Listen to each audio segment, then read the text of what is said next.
Hey, Magic fans, welcome back. This is your captain speaking here on Captain Class MTG. We've got all kinds of news today. We've got spoilers, we've got more spoilers for other sets, we've got bannings, and we've got a look at some weird foil cards from New Capenna. As our buddy Dave, who watches the channel, had some questions. It was really weird that he thought maybe some of those cards might be fake. So let's take a look at them. So before we get started, remember, like, subscribe, hit that notification bell. Try and get to 1,000 subscribers. So smash that subscribe button every time we talk about fake cards. Actually, just click it anyway. Just be nice. So as we get going, tray tables and seat backs in a full upright position as we blast off into this fun little chapter of Magic news.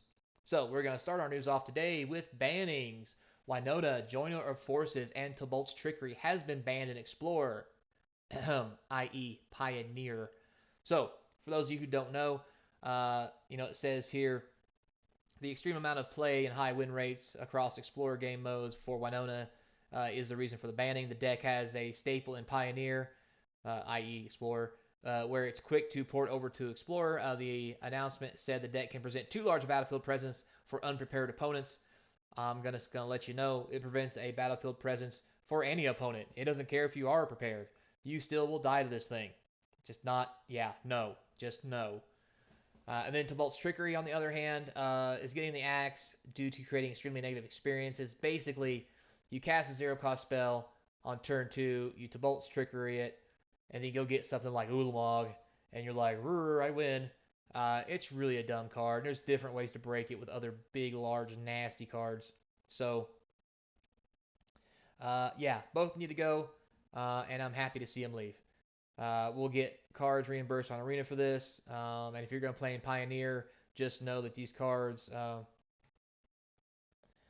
um, will still be legal in Pioneer technically, but these things are going to be banned in Pioneer. If you can't play them in Explorer on Arena, why the heck would you play them in the actual cardboard version? These things are disgusting, they're broken, and just need to go away. So, there's that. So, next, we'll go on to Commander Legends Baldur's Gate preview. That's right, another card got spoiled somewhere.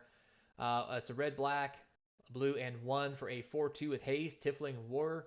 I'm not going to try to pronounce that name because too many consonants, not enough vowels, or too many vowels. It's just bad. Anyway, so this thing has haste as a 4-2, so that's kind of cool.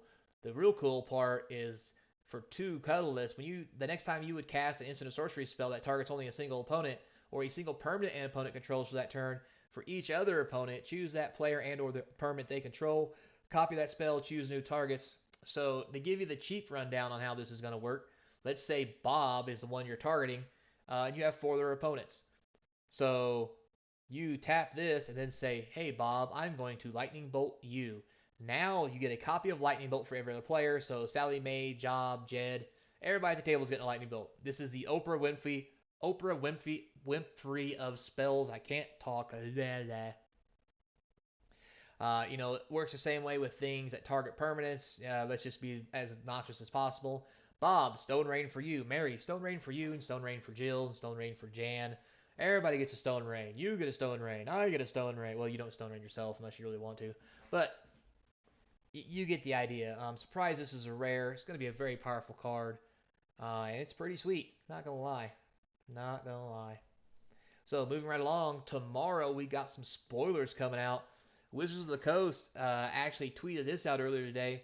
They're excited for the summer and they're already rolling out the red carpet, talking about sneak peeks for not 1, 2, but 3 upcoming sets. And here they are. So we're going to get to see Doubles Masters 2022 leaks, Dominaria United leaks, and Warhammer 40k, because nobody cares. No, I'm serious. So this is going to be on Twitch tomorrow, Thursday, May 12th at 2:30 p.m.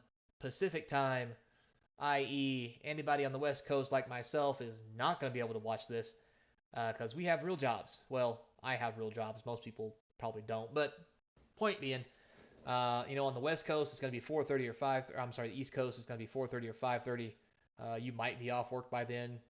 My only thoughts to this is, hey, Wizards, next time you do this, how about we do it around 7 or 10 or 8? After people are off work and actually can watch this stuff. So, there that is. I'm excited to see it. I'm really wondering what they're going to come up with next. Uh, especially with double masters. Dominaria United, it looks cool. I see the planeswalkers. I'm excited already. But double masters is really going to be the set I think to watch this season, especially with the explosion of the old double master set right now, almost to 1,000 a box and the collector boxes and everything. This is going to be something special. We need to start saving up money for it. So we've done our spoilers. We have done our ban list. So what's left? That's right, foil cards and fakes. So our good buddy Dave, who watches the channel, we've been talking about these fake cards.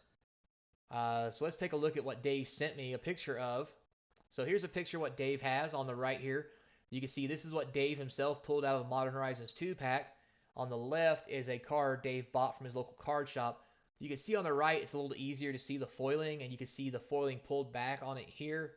On the left, the one from the card shop, the foiling's not as silvery. It's a little more dull. And that's what Dave was complaining about. It was really hard to tell this card was foil, and therefore he thought maybe it might be fake or there might be some kind of problem. So with that said, is it fake? Well, without actually seeing it myself, I can't really tell you. So Dave, you want to send these over to me or whatever, I can thumb through them and actually touch them and feel them and give you a better idea. But what I would do, Dave, is since you've already ruined it by peeling the foil back, I would just tear the card in half, do the blue test.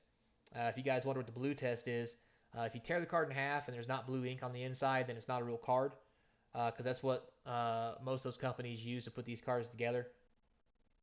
So to kind of prove this, in the very first New Capenna video, I complained a lot about the cards feeling fake. I actually ripped the card in half and showed you the blue glue on the inside, just to see if I was actually correct. Did I get sent bad product or not? And I did find the glue. So with that said, for this particular instance, I went through, I found a foil that was a little less shiny, and I started tearing it apart, just like Dave did, right? So let's take a look at what I found on my foil. So here's the foil I decided to tear apart. Not as cool as Dave's foil, being a mythic and all, but Dave clearly is high rolling, which I am not. So, baller for Dave. You can see here, I first pulled it apart. You can see it down here in this corner. When I first pulled it apart, I found it very easy to separate the top and bottom layer. This is the blue I'm talking about. When you rip it in half, you can kind of see that in there like a sandwich. This one, I was actually able to pull apart almost completely in half, which is, on one note, kind of scary because you could reback something. But at the same time, I did do a pretty good job of just tearing the hell out of this card just to get to do this. Now, with that said, so the blue is in here, so that makes me tend to think that it's real. The problem was this white part here was actually up on the rest of the card. It was pretty thick, so I basically pulled the card in half from the backing to the front. And I'm like, well, this doesn't help.